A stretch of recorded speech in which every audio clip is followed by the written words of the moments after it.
Barangay Ginebra player, praktisado at ensayado maigi ang 3-point territory. Sino-sino ang player na itong tinetrain na maaaring threat sa playoffs?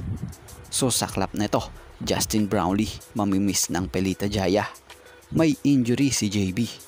So bago nga natin talakayin yan, shoutout muna sa mga laging nanonood dyan dito sa ating channel na sila Melissa Gabriel, Affectionate Alligator, Jung Gonzalez, Fia Pastor, and Juan Solige. Justin Brownlee ang isa or kaisa-isa nating kababayan na naglalaro sa IBL para sa Pelita Jaya.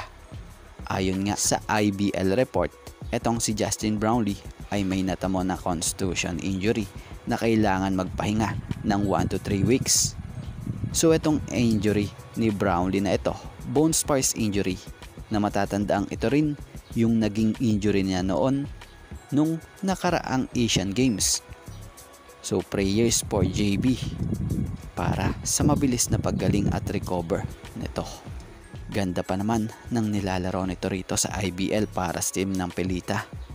Kung tutuusin na, malaking kawalan si Justin Brownlee para sa Pelita Jaya, lalo't import siya ng kuponang ito at talagang kasama siya sa regular rotation nito. Iba kasi pag may Justin Brownlee ka sa loob, dahil si Brownlee kayang laruan nito lahat ng position.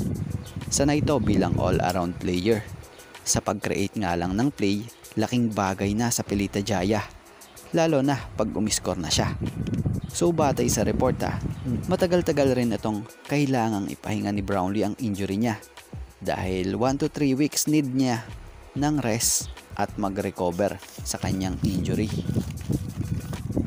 At sa kampo naman ng Barangay Ginebra, mukhang maganda itong ginagawang ito ng mga players ng Barangay Ginebra na mga gwardiya ng team, kung saan mapapansin nyo sa nilabas na video ni Ginebra Boys Ball Ballers credit po. Mapapansin nag-e-ensayo nga po ang apat na ito sa tres. Kabilang dyan ang veteran guard na sila LA Tenorio and Stanley Pringle. Andyan din ang gunner na si Von Pesumal, maging si Maverick Ahanisi. Kung papansin nyo yung mga bitaw nila rito, mas lamang ang shoot sa mga tira nila. Ibig sabihin, magandang senyales to. Dahil sa game, magagawa nga nila ang mga ito. Dahil praktisado nga sila. At mapapakinabangan pa nila ito. Ngayon, sure na silang pasok sa playoffs.